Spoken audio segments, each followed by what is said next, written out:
श्री राधे श्याम निताई गौर हरि हरि बोल हरि हरि बोल। कर्मण्यपि बुद्धिभ्यो बुद्धिभ्यश्च विकर्मण्यः अकर्मश्च बुद्धिभ्यः गहना कर्मणा गतिः। श्रीमद् भगवद गीताते भगवान श्री कृष्ण चंद्र अर्जुन के बोलছেন, हे अर्जुन, कर्मेर निगूढ़ तत्व हृदयंगम करा अत्यंत कठिन। ताई तो कर्म विकर्म एवं अकर्म सम्बन्धे যথাযথ ভাবে জানা উচিত। আমরা জানি না কর্ম যে কাকে বলে। আমরা করে যাচ্ছি, আমরা যা করছি মনে করি যে তাই মনে হয় কর্ম, যা করে যাচ্ছি তাই কর্ম না। বেদে যাহা বলা আছে তাহাই হলো কর্ম, বেদে যাহা নিষেধ করা আছে তাহা হলো বিকর্ম। যে কর্ম করলে কর্মের ফলে নরকাদি যন্ত্রণা ভোগ করতে হয় সেটা হলো অকর্ম। তাই তো গীতার ৪র্থ অধ্যায়ের ১৭ নম্বর শ্লোকেতে লেখা আছে, অতএব কর্ম সম্পর্কে জানুন। এই কর্ম থেকে আমাদের পাপ উৎপন্ন হয়, কর্ম থেকেই পুণ্য উৎপন্ন হয়। আমাদের পাপ পুণ্যের সাক্ষী দেওয়ার জন্য ভগবান ১৪ জন লোক রেখে দিয়েছেন। দিন রাত ২৪ ঘন্টার মধ্যে একজন না একজন আপনাকে নজরবন্দি করে রাখছে, দেখতেছে, সে সাক্ষী দিচ্ছে অমুক দিন এতটার সময় অমুক স্থানে ওই ব্যক্তি অমুক কাজ করেছিল, সাক্ষী দিবে।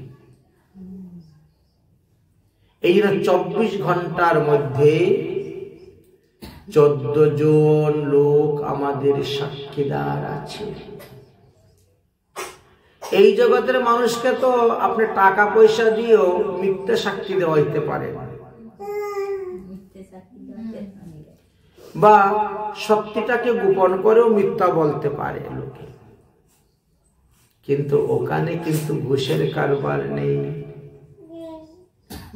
ওখানে ঘুষ দিলে চলবে না যে আমি তোমাকে এত টাকা ঘুষ দিলাম, খবরদার আমি যে ওই দিন অতটার সময় ওই পাপ করেছিলাম, ওটা কিন্তু লিখবে না, বলবে না, হবে না।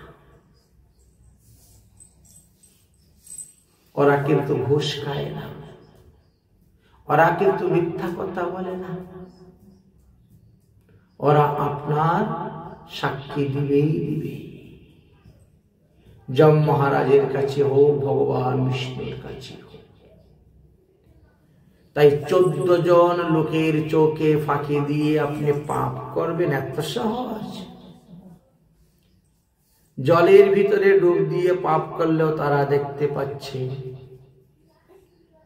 রাতের অন্ধকারে পাপ করলেও দেখতে পাচ্ছে, ঘরের ভিতরেও কাজ করলে দেখতে পাবে। তাই বলছেন কর্ম, कर्मण्य कर्म यह पश्यन्ति कर्मनिश्च कर्म यह। কর্মেতে অকর্ম দেখে এমন লোক আছে, আর অকর্মতে কর্ম দেখে আবার এইরকম লোক জগতে আছে। সবুদ্ধি মন্তবানি সংসযুক্তং কৃতস্ন কর্মক্রিয়ে। যিনি কর্মে অকর্ম দর্শন করেন এবং অকর্মতে কর্ম দর্শন করেন, তিনি সমস্ত মানুষের মধ্যে বুদ্ধিমান। সব কর্ম, সব রকম কর্ম লিপ্ত থাকা সত্ত্বেও তিনি নিশ্চয় ভাবে অবস্থান করিয়া থাকেন। তিনি চিন্ময় স্তরে অবস্থান করিয়া থাকেন। যিনি কর্মতে অকর্ম দেখেন এবং যিনি অকর্মতে কর্মদর্শন করিয়া থাকেন। বড় সুন্দর বলছে। অতএব কর্ম করতে গেলে আগে 10 বার ভাববেন, আমি যে কর্ম করতে যাচ্ছি এই কর্ম থেকে পাপ উৎপন্ন হবে না পুণ্য উৎপন্ন হবে? এই কর্মের দ্বারা আমি স্বর্গে যাব না নরকে যাব? কর্মের ভালো মন্দ পাপ পুণ্য বিচার করেই কর্ম করতে হয়। এটি মহাজনগণ বলে গেছে। কর্মফল প্রত্যেককে ভোগ করতে হবে। যে যতই সাধন করুন, যতই ভজন করুন না কেন, কর্মফল ভোগ করতে হবে। পুণ্যের দ্বারা কখনো পাপের ফল নষ্ট হয় না। পাপ পাপই থাকে, পুণ্য পুণ্যই থাকে। একমাত্র হরি ভজনের দ্বারাই পাপকে নাশ করা যায়। পুণ্যের দ্বারা কখনো পাপ নাশ করা যায় না। হরি ভজনের দ্বারা পাপকে নাশ করা যাবে। পুণ্য আমাদের অন্য অনেক প্রকারের আছে। কাকে খাওয়ালে পুণ্য নয়, আর কাকে মারলে বা পাপ নয়। কিন্তু পুণ্যের দ্বারা কখনো পাপকে নাশ করা যায় না। কারণ বড় বড় পুণ্য আত্মা ব্যক্তিকেও তার পাপের ফল ভোগ করতে দেখা যায়। তার কর্মের ফল তাকে ভোগ করতে দেখা যায়। 12 জন মহাভাগবতের মধ্যে একজন মহাভাগবত ছিলেন পিতামহ ভীষ্ম। ভাগবতে তিনার নাম আছে মহাভাগবত। কিন্তু তাকেও কর্মফল ভোগ করতে হলো। কুরুক্ষেত্রের যুদ্ধে সরসজ্জার মধ্যে পড়ে থাকতে হলো 58 দিন। চিন্তা করতে পারছি? মান্ডব ঋষি এত তপস্যা করলেন, তারপরেও তাকে কর্মফল ভোগ করতে হলো। রাজদণ্ডে দণ্ডিত হইয়া রাজার শুলেতে তিনি বসতে হলো।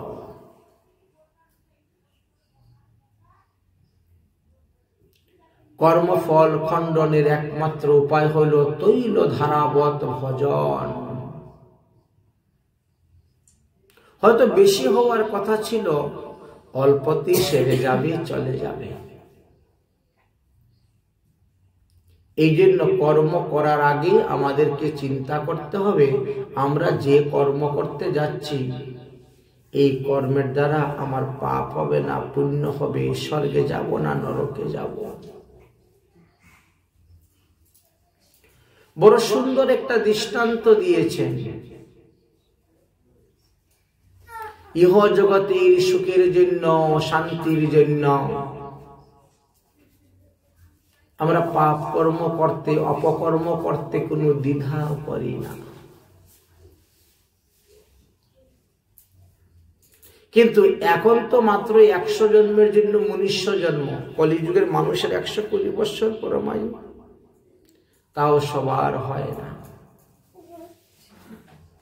সবার দ্বারা হয় না।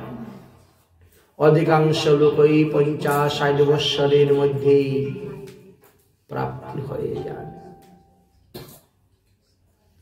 তো 50 বৎসর সুখের জন্য, 20 বৎসর 30 বৎসর সুখের জন্য আপনি এমন একটা কর্ম করলেন যার কারণে আপনাকে হাজার হাজার বৎসর নরক যন্ত্রণা ভোগ করতে হচ্ছে, হাজার হাজার বৎসর। সূর্যপুত্র মহারাজ যম, তার কাছে একটা সংবিধান আছে, কে কোন প্রকার পাপ করলে কোন নরকে তাকে কত হাজার বৎসর থাকতে হইবে ধারা দেওয়া আছে সংবিধানের। সেই অনুসারে পাপের ফল ভোগ করতে হয় সেখানে গিয়ে। আর ইহজগতে তো হই, পরজগতে পরকালেও হয়। একটা কর্মের ফলে আপনি ইহকালেও ভোগ করবেন আবার পরকালেও ভোগ করবেন, এমনটাও হয়। মনে করেন ইহকালে ভোগ করতে করতে মারা গেলেন, কর্মের ফলটা সম্পূর্ণ আপনি ভোগ করতে পারলেন না, অবশিষ্ট যেটা রয়েছে ওটা আগামী জন্মে এসে ভোগ করবেন। বড় সুন্দর একটা দৃষ্টান্ত দিয়েছেন। এক গৃহস্থের 16 বিঘা জমি ছিল। 16 বিঘা জমি আছে বলে উনি কোনো চাকরি টাকরি করতে যেতেন না। সরকার থেকে অনেকবার অফার এসেছে চাকরির জন্য, আরে না চাকরি করতে যাবো না, 16 বিঘা জমি আছে আমার, চাকরি করতে যাবো কেন। বিবাহিত জীবনে তিনি একটি পুত্র সন্তান লাভ করেছেন। পুত্রের বয়স যখন 8 বৎসর হয়েছে তখন তিনার স্ত্রী মারা গিয়েছে। এবার 16 বিঘা জমির চাষবাস দেখাশোনা করা, 8 বৎসরের ছেলেকে লালন পালন করে বড় করা, স্কুলে পাঠানো, এত হিমশিম খেয়ে যাচ্ছে একজন পুরুষের পক্ষে, বিশাল কষ্ট। পাড়া প্রতিবেশী, আত্মীয় স্বজন, জ্ঞাতি গোষ্ঠীগণ বলল, ভাই তুই একটা বিয়ে কর, না হলে এই সংসার ধ্বংস হয়ে যাবে, এই ছেলেটা নষ্ট হয়ে যাবে, তাকে মানুষ করা যাবে না। সবাই দেখে শুনে কি করলেন, বিয়ে দিলেন। বিয়ে হলো। কিছুদিন পরে আরো একটি ছেলে জন্ম নিল ওনার। ওই ছোট ছেলের বয়স যখন আবার 8 বৎসর হলো তখন দ্বিতীয় স্ত্রীও মারা গেল। তো বড় ছেলের এখন 16 বৎসর 17 বৎসর বয়স, 17-18 বৎসর বয়স বড় ছেলে, আর দ্বিতীয় ছেলের বয়স 8 বৎসর। সংসার চালানো বড় কষ্ট। সবাই বলছে, ভাই তুই আরেকটা বিয়ে কর। উনি বলছেন, না আর আমি বিয়ে করব না, দুইটা বিয়ে করলাম, সেই তো কপালে এই অবস্থায়, আর বিয়ে করব। তাহলে সংসারটা চলবে কেমন করে? বলে আমার বড় ছেলেকে বিয়ে দিয়ে দিব। বড় ছেলে তো 18 বৎসর বয়স হয়ে গেছে, তাই বড় ছেলেকেই আমি বিয়ে দিব। বেশ ভালো। চতুর্দিকে দেখাশোনা করে বড় ছেলের জন্য বৌমা আনলেন ঘরে। বৌমা আনার পরে 2 মাসও গেল না, শ্বশুর মশাই মারা গেলেন। মানে মূল গৃহস্থ যিনি, মূল মালিক যে, সে মারা গেল। এখন বড় ছেলের বয়স 18 বৎসর, সে বিয়ে করেছে, তার স্ত্রী আছে। ছোট ছেলের বয়স 8 বৎসর, মাও নেই, বাবাও নেই, অনাথ হয়ে গেল। তার লেখাপড়া, খাওয়া দাওয়া, দেখাশোনার ভার গ্রামবাসীগণ বড় ভাইয়ের উপরে সঁপে দিলেন। বড় ভাই হলো পিতৃ সমতুল্য। তুমি তাকে দেখাশোনা করো, এখন থেকে তুমি তার মা, তুমি তার বাবা, তুমি তার ভাই। 8 বছরের ছেলে, হঠাৎ করে বাবা মারা গিয়েছে, সম্পত্তি তো ভাগাভাগি হয় নাই। গ্রামের মুরল আসলেন, 5 জনকে নিয়ে বসে সম্পত্তি ভাগ করে দিলেন। এর নামে 8 বিঘা জমি, ওর নামে 8 বিঘা জমি। বাড়িটাকে অর্ধেক করে ভাগ করে দিলেন, এই দিকটা তোমার, ওই দিকটা ওর। এখন 16 বিঘা জমির চাষ তুমিই করো, আর ওই জমির যে আয়, ওই আয়ের দ্বারা তার লেখাপড়া, কাপড় চোপড়, ঔষধপত্র সব কিছু করবা। আসলে 8 বিঘা জমির আয় আছে না, ওরটা দিয়ে তো ও খাচ্ছে, তোমরা খালি একটু দেখাশোনা। 5 পরমেশ্বর, 5 পঞ্চায়েত মিলে সিদ্ধান্ত করে, ভাগাভাগি বাটুরা করে, বড় ভাইকে বুঝিয়ে সুজিয়ে দিয়ে সবাই যার যার মতো ঘরে চলে গেছে। এখন বউটা কি বলতেছে, ওই মহিলাটা কি বলতেছে, আরে এত তোমার মায়ের পেটের ভাই নয়, এত সৎমার ঘরের ভাই।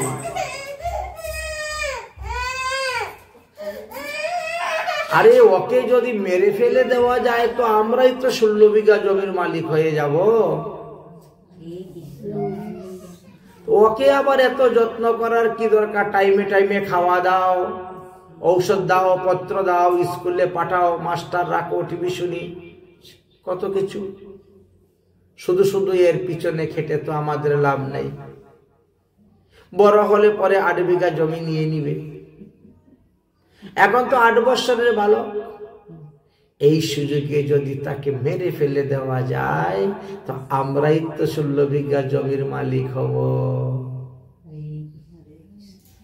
বুদ্ধিটা কি সুন্দর দিয়েছে, দেখেছে?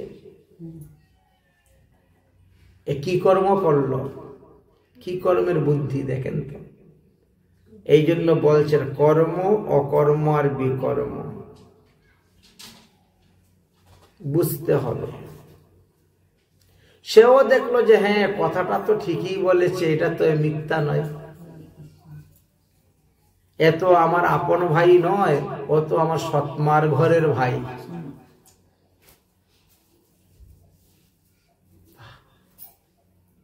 কি করা যায়? গোপনে গোপনে ডাক্তারের সঙ্গে পরামর্শ করে এমন কিছু ঔষধ এনেছে, ওটা খাবারের সঙ্গে মিশিয়ে মিশিয়ে খাওয়াচ্ছে।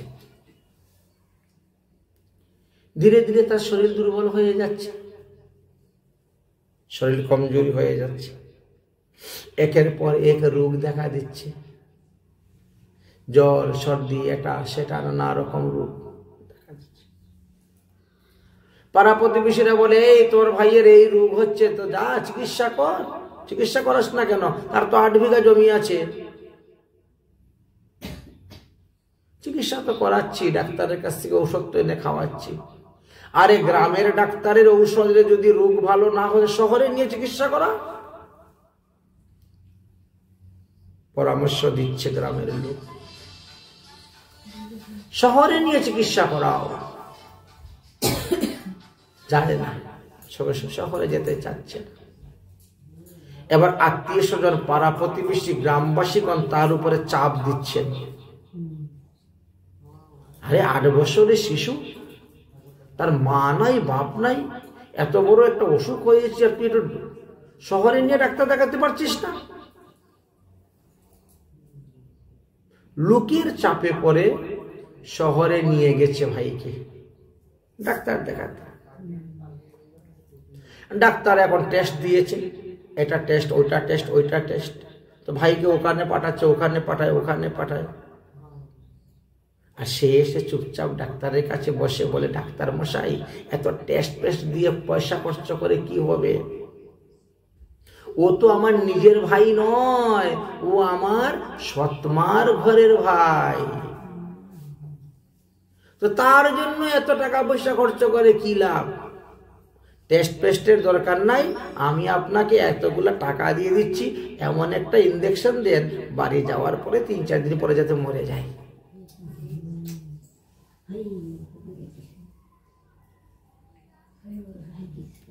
ডাক্তারও পয়সার লোভে রাজি হয়ে গেলেন, পয়সার লোভে রাজি হয়ে গেলেন। 2-1টা টেস্ট করানো হয়েছে, আসলো রিপোর্ট, হ্যাঁ তোমার তো এইটা হয়েছে, আসো তোমাকে একটা ইনজেকশন দিতে হবে, তাহলে ভালো হয়ে যাবে। ডাক্তার এমন প্রয়োজন ইনজেকশন মেরে দিলেন। চল ভাই চল, বাড়ি চল, ভালো হয়ে যাবে। ঔষধপত্র দিয়েছে, ফাইল, সিরাপ, ট্যাবলেট, ক্যাপসুল দিয়েছে, ইনজেকশন তো একটা মেরে দিয়েছে।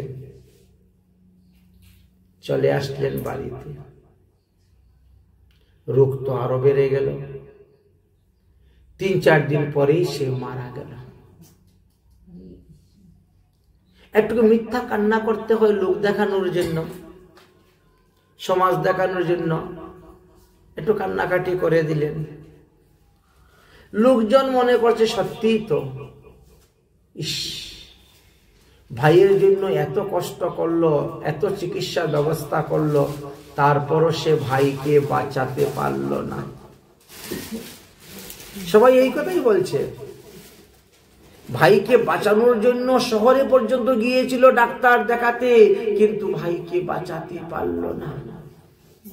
কিন্তু শহরে গিয়ে যে কি কাম করে এসেছে সেটা তো আর কেউ জানে না।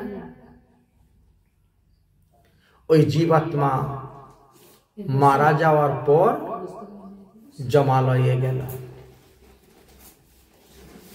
8 বৎসরে শিশুদের পাপ লিখেন না যমরাজা।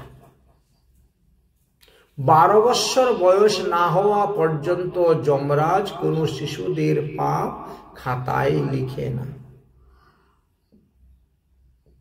জমালয়ে যখন গেলেন,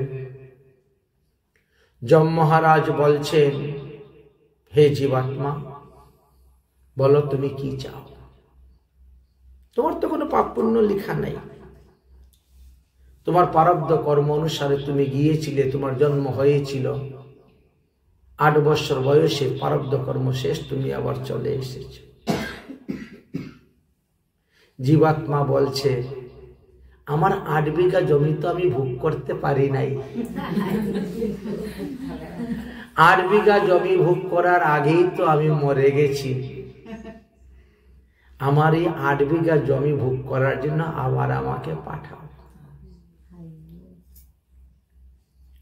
যম মহারাজ বলে, ঠিক আছে তাহলে যাও। এবার তুমি তোমার বৌদির গর্ভে, তোমার বৌদির ছেলে রূপে তুমি জন্ম নিবে তোমার এই সম্পত্তি ভোগ করার জন্য। কখন যে কে আসে আমাদের গর্ভে বলা বড় মুশকিল। তোমারই বংশের কেউ না কেউ দেখো তোমার গর্ভে চলে আসতেছে। এমনটা হয়েছে, এমনটা হয়েছে। মা বিষ্ণুপ্রিয়া দেবী পর্যন্ত স্বয়ং এটা বলেছিলেন, বিষ্ণুপ্রিয়া চরিত্রতে আছে, বুঝেছে? বংশীবদনের নাতিকে দেখতে গিয়েছিলেন, তখন বলছিলেন এই বংশীবদনী এবার এসেছে তার নাতি রূপ এসে, বুঝেছ? এমনটাই হয়। যম মহারাজ পাঠিয়ে দিয়েছেন, এরা তো আর বুঝতে পারে নাই। কিছুদিন পরে দেখা যায় এখন ইনি গর্ভবতী হয়েছেন, যথাসময়ে সন্তান প্রসব করেছেন। এবার সন্তান তো খুব আদরের সহিত তুলা তুলা করে রাখেন, নিজের ছেলে তো, আর ওটা ছিল তো দেবর, ওটাকে তো এক মুষ্টি ভাতও খেতে দিত না ঠিক মতে। এখন তো নিজের ছেলে, কত আদর কত যত্ন, তুলো তুলো করে রাখেন, কুলে কুলে রাখেন, মাটিতে থাকতে দেয় না। কত আদর যত্ন করে করে 5 বছর 6 বছর হলো, ভালো স্কুলে ভর্তি করালো, গাড়ি এসে বাড়ি থেকে নিয়ে যায়, আবার গাড়ি এসে বাড়িতে দেয়। মানে একেবারে জমিদারের মতন, জমিদার রাজার ছেলের মতন সে বাস করতেছে। লেখাপড়ায়ও ভালো, কথাবার্তায়ও ভালো। বাস করতে করতে করতে করতে ছেলে বড় হয়ে গেল। 24 বছর, 25 বছর, 26 বছর ছেলের বয়স হয়ে গেছে। ইচ্ছা করলে সে বিরাট বড় অফিসার হতে পারতো, চাকরি পেত। কিন্তু বাবা, না না, আমার 16 বিঘা জমি থাকতে তুই চাকরি করবে কেন রে?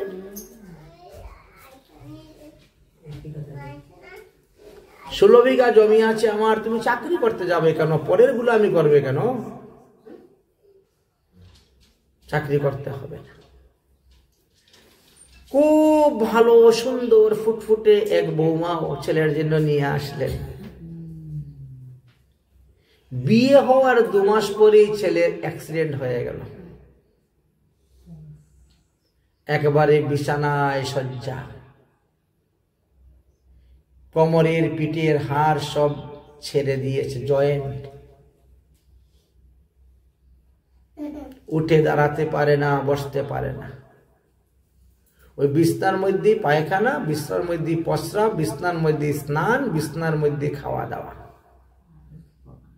নতুন বৌমা, 2 মাস হয়েছে মাত্র, বিয়ে হয়েছে। সে সেবা করে, কখনো কখনো তার মাও সেবা করতেছে, কখনো কখনো তার বাবাও সেবা করতেছে। 3 জনে মিলে ছেলেকে দিন রাত 24 ঘন্টা সেবা করে যাচ্ছেন, সেবা করে যাচ্ছেন। বড় বড় ডাক্তার দেখাচ্ছেন, বড় বড় ইঞ্জেকশন দিচ্ছেন, দামি দামি। ছেলের চিকিৎসা করতে গিয়ে প্রতি বৎসরে বৎসরে জায়গা বিক্রি করতে করতে করতে করতে শুধু খালি বাড়িটাই আছে,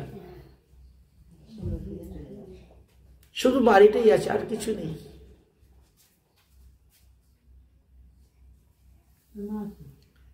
বলেছেন, তথাপিও ছেলেকে সুস্থ করার জন্য তিনি অনেক চেষ্টা করে যাচ্ছেন। ডাক্তার, কবিরাজ থেকে আরম্ভ করে কোনো কিছু ছাড়া নেই। যখন যেখানে যা শুনেন সেখানেই গাড়ি রিজার্ভ করে, অ্যাম্বুলেন্স করে ছেলেকে নিয়ে যান, আবার নিয়ে আসেন। কিন্তু কোথায় কোনো ঔষধে কাজ হচ্ছে না। এবার শুধু খালি বাড়িটা আছে, ভিটিটা আছে, আর সব শেষ। একদিন ওই ছেলেটা বলছে, দাদা, আমার পিছনে টাকা পয়সা খরচ করতে করতে তোমার সম্পত্তি সব শেষ, একটু বিষ বাজার থেকে কিনে এনে দেও না, আমি খেয়ে মরে গেলেই তো তোমার বাড়িটা তো রক্ষা হবে। ওর বাবা বলছে, কি বলছিস রে, তোর মাথা খারাপ হয়েছে নাকি? আমি তো তোর বাবা রে, তুই দাদা বলছিস কেন? আচ্ছা, 25-26 বছরের ছেলে যদি তার বাবাকে দাদা বলে ডাকে, একটা আশ্চর্য কথা না? অবাক হওয়ার কথাই তো। এই তোর কি রোগে সোগে ভুগে কি তুই বেহুশ হয়ে গেলি নাকি? তোর হুশ জ্ঞান কিছুই নাই? আমি না তোর বাবা, তুই দাদা বলছিস কেন? বলছে, আমি ঠিকই বলছি দাদা। ওরা তো বুঝতে পারছে না। এই ওগো, কোথায় গো, দেখো দেখো দেখো, তোমার ছেলে আমাকে চিনতে পারছে না গো। স্ত্রীকে ডাকতেছে, দেখো তোমার ছেলে আমাকে দাদা বলছে, দাদা বলছে। ওর মা দৌড়ে এসেছে, আরে মাথায় জল দাও, জল দেও, মাথায় জল দাও, কি হয়েছে, কি হয়েছে? এই তোর কি হয়েছে রে, তুই চিনতে পারছিস না? আরে তো তোর বাবা। না গো বৌদি, আমি ঠিকই বলছি। এই আমি না তোর মা, তুই আমাকে বৌদি বলছিস কেন?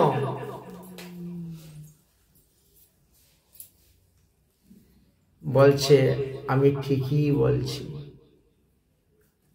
আমি হলাম তোমার সেই দেবর। সৎমার ঘরের ভাই, 8 বছর বয়স ছিল আমার, তোমার তখন বিয়ে হয়েছিল বৌদি। তুমি এসে দাদাকে বুদ্ধি দিলে, আর সেই বুদ্ধির দ্বারা দাদা আমাকে বিষাক্ত ঔষধ প্রয়োগ করে করে আমাকে মারলো, আমার 8 বিঘা জমি ভোগ করার জন্য।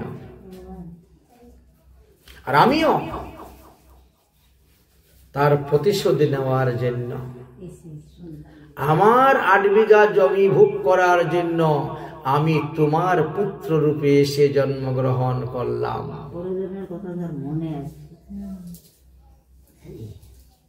আমার 8 বিঘা জমি তো আমি ভোগ করেছি 26 বছর বয়স, আর সঙ্গে সঙ্গে তোমারও 8 বিঘা জমি ভোগ করে চলে গেলাম। এবার আমার যাওয়ার সময় একটু বিষ এনে দাও, আমি খেয়ে যদি মরে যাই অন্তত পক্ষে বাড়িটা তো তোমাদের থাকবে, মাথা গোচার ঠাই। তখন মা বাবা দুজনে কাঁদতে শুরু করেছে। সত্যি তো, এই কথাটা তো কেউ জানে না, গোপন। আর 26 বছর ধরে এই সত্যটা গোপন ছিল। ও জানলো কেমন করে? তাহলে ঠিকই ও বলছে, ঠিকই বলছে। তখন তোরা কান্না করতেছে না, হা হা হা, সত্যি আমরা অকর্ম করেছিলাম, সত্যি আমরা কুকর্ম করেছিলাম, বিকর্ম করেছিলাম, এটা সত্যি কর্ম নয়। আচ্ছা, আমরা না হলে আমাদের কর্মের ফলটা ভোগ করতেছি, কিন্তু আমার বৌমা কি দোষ করেছিল? ফুলের মতন সুন্দর তুলতুলি নব যৌবন সম্পূর্ণা 17-18 বৎসরের মেয়ে, এই বৌমা আমার কি করেছিল? আজ তুমি মরে গেলে পরে আমার বৌমার কি অবস্থা হবে? সে সারাটা জীবন বিধবা হয়ে কেমন করে থাকবে, কেমন করে কাটাবে, তার অবস্থা কি হবে? সে কি পাপ করেছিল? সে কেন সারা জীবন এই পাপের ফল ভোগ করবে? সে কি কাজ করেছিল? তার তো কোনো পাপ নাই, নিষ্পাপ বৌমা, তাকে কেন সারাটা জীবন এইভাবে কষ্ট পেতে হবে? বিয়ের পরে 2 মাসও স্বামীর ঘরে সুখ পেল না। অ্যাক্সিডেন্ট হয়ে দুর্ঘটনায় তুমি বিছনায় পড়ে গেলে, আর তোমার পায়খানা প্রস্রাব পরিষ্কার করতে করতে তার এই অবস্থা। কোনো সন্তানাদিও লাভ করতে পারে না। আর তখনকার সময় তো সমাজ ব্যবস্থাও কঠিন, বিধবা মহিলাকে তো কেউ আর বিয়েও করতে যাবে না। তাহলে এই নিষ্পাপ বৌমাটার কি কর্ম করেছিল? কেন তাকে এই কর্মের ফল ভোগ করতে হবে? আমরা না হয় দুষ্কর্ম করেছিলাম, আমরা ফল ভোগ করতে, কিন্তু বৌমা কেন ফল ভোগ করবে? তখন ছেলেটা হাসতেছে, দাদা তোমার বৌমা কত বড় পাপী তা তুমি জানো না। তোমার বৌমা কে ছিল জানো? ওই শহরের ডাক্তার বাবু, যিনি মোটা অঙ্কের টাকা পেয়ে আমাকে বিষযুক্ত ইঞ্জেকশন মেরে দিয়েছিলেন, আর আমি বাড়িতে এসে 4 দিন পরেই মারা গেলাম। এই তো সেই ডাক্তার বাবু, আজ তিনি তোমার বৌমা হয়ে এসেছেন, আর 4 বছর ধরে আমার পায়খানা প্রস্রাব পরিষ্কার করে যাচ্ছেন, আমাকে স্নান করিয়ে যাচ্ছে, সব করিয়ে যাচ্ছে, আর বাকিটা জীবনও তাকে এইভাবে থাকতে হবে। একটা কথা মনে রাখো দাদা, কর্মের ফল সবাইকেই ভোগ করতে হইবে। এই তো মারা গেল, মারা গেল। এখন চিন্তা করে দেখেন তো, আমরা যে কর্ম করে যাচ্ছি সেই কর্মের ফল তো ভোগ করতেই হবে।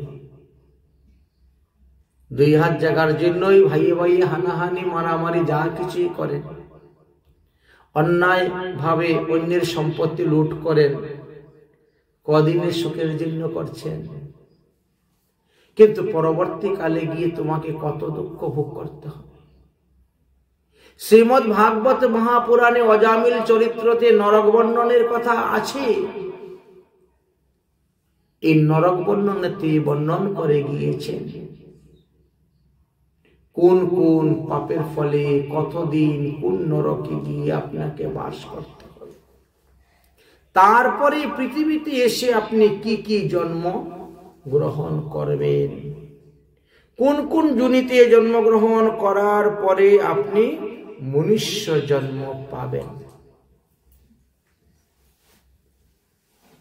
এত সহজে মনুষ্য জন্ম পাওয়া যায় না, তাই বলছেন দেবেরও দুর্লভ এই মনুষ্য জন্ম।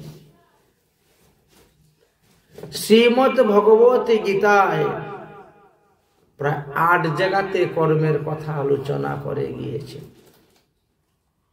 1-2 জায়গায় নয়। গীতার 2য় অধ্যায়ের 51 নম্বর শ্লোকে কর্মজ্জ বুদ্ধি যুক্তা হি ফলাম ত্যক্ত্বা, যারা বুদ্ধিমান তারা কর্ম করেও কর্মের ফল ত্যাগ করে দেয়, ফল আশা করে না, তাহলে তো নিষ্কর্ম হয়ে গেল। গীতার 2য় অধ্যায়ের 47 নম্বর শ্লোকে কর্মণ্যম অধিকাম অস্তু মা ফলেষু কদাচন, সৎকর্ম করে যাও, ভালো কর্ম করে যাও, কিন্তু ফলের আশা করতে যাইও না, ফল ভগবান তোমাকে দিবেন।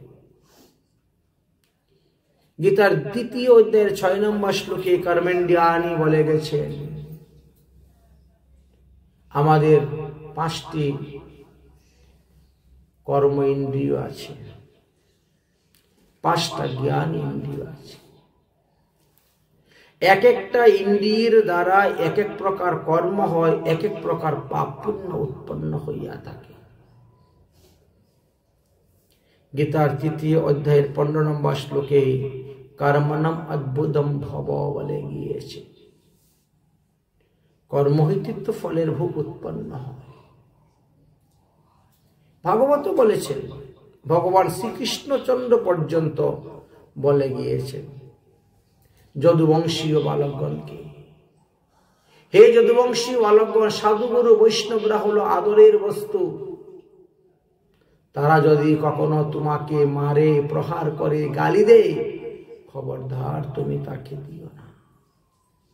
ব্রাহ্মণকে যে বস্তু একবার তুমি দান করবে সেই বস্তু কখনো ফিরিয়ে নিও না।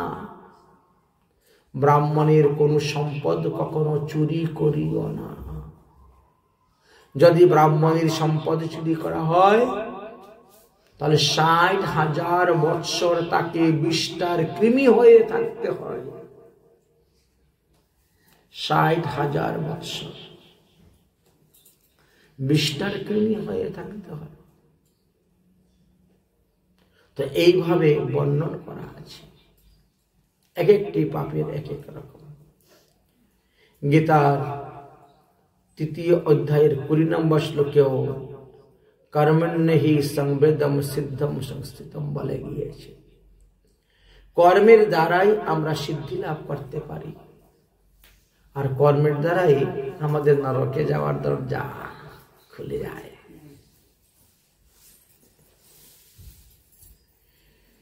গীতার 4th অধ্যায় 17 নম্বর 18 নম্বর শ্লোক আছে, গীতার 14 অধ্যায়ের 16 নম্বর শ্লোকে দেওয়া আছে, শুধু কর্ম সম্পর্কে আলোচনা করে দিয়েছে। তাই জীবনে চলার পথে যে সমস্ত কর্ম করে যাচ্ছেন একটু বিচার করে কর্ম করবেন। এই অল্প দিনের মনুষ্য জন্ম পেয়ে সাধারণ সুখ, মায়িক সুখ লাভ করার জন্য আমরা যে কুকর্ম করে যাচ্ছি সেই কুকর্মের ফল তো আমাদেরকে ভোগ করতে হবে, তার প্রত্যক্ষ প্রমাণ দেখিয়ে গেলেন শাস্ত্র। এই জন্য এই উদাহরণের দ্বারা, দৃষ্টান্তের দ্বারা আমাদেরকে দেখালেন যে কর্ম করতে গেলে আগে বিচার করবে 10 বার। বলে না, ভাবিয়া করিও কাজ, করিয়া ভাবিও না বলছেন, কিন্তু করার পরেও যদি ভেবে দেখেন যে আমার এটা ভুল হয়েছে, ক্ষমা চেয়ে নাও, তবুও তো কিছু রক্ষা পাওয়া যায়। আমি যে কর্মটা করেছি এটা খারাপ কর্ম করেছি, ভাই আমি অন্যায় করেছি, আমার ভুল হয়েছে, আমাকে ক্ষমা করে দাও। ভগবানের কাছে ক্ষমা চাও, যার কাছে কর্ম খারাপ করেছো তার কাছে ক্ষমা চাও। ক্ষমা তো সাধুর ভূষণ। অনেক অনেক লোকই তো সাধু শান্ত মহাত্মাদের কাছে অপরাধ করেছেন, তারাও ক্রোধিত হয়ে অভিসম্পাদ দিয়ে দিয়েছেন, কিন্তু পরবর্তী সময়ে যখন তারা এসে সাধুর চরণে পড়ল, সাধু তখন বলছেন, হ্যাঁ ঠিক আছে, ওইভাবে তুমি কাজ করো, তবে তুমি অনায়াসে উদ্ধার হয়ে যাবে, উদ্ধার হয়ে যাবে। সাধুদের অনুগ্রহ, সাধুদের নিগ্রহ দুটাই মঙ্গল জীবের জন্য। সাধু শান্ত মহাত্মাদের কথা তো আলাদা। নলকুবর মণিগ্রীব, কুবেরের পুত্র। আচ্ছা, দেবর্ষী নারদের চরণে অপরাধ করেছিল বলে নারদ মুনি অভিসম্পাদ দিলেন, যাহ তোরা বৃক্ষজনী হয়ে থাক, অভিসম্পাদ দিলেন। কিন্তু পরবর্তী সময়ে যখন তারা নারদ মুনির চরণে পরে ক্ষমা ভিক্ষা চাইয়া কান্নাকাটি করতে শুরু করলো, নারদ মুনি বলেন, যা তাহলে বৃক্ষজনীতে অতি ভগবান পদপদ্ম লাভ করতে পারবে। তো বৃন্দাবনে নন্দ রাজার বাড়ির সামনে গিয়ে দুটা বৃক্ষ হইয়া জন্ম নেয়। দেখেন, ভগবান শ্রীকৃষ্ণের চরণ স্পর্শে তোরা বৃক্ষজনী থেকে উদ্ধার হয়ে যাবে। আচ্ছা, যদি তোরা ক্ষমা না চাইতো, তাহলে কোথায় কোন পর্বতের কোন জঙ্গলে গিয়ে বৃক্ষ হয়ে জন্ম নিত, তার কি অন্ত ছিল? এই জন্য বলে যে করিয়া ভাবিও না, না করিয়েও ভাবতে হবে। আমি খারাপ কর্ম করে ফেলেছি, আমায় ক্ষমা করে দাও, ভাবতে হবে, তবেই তো তার মঙ্গল হবে, তার কল্যাণ হবে। এই তো আমাদের গীতার মূল সারাংশ জানতে পারলাম।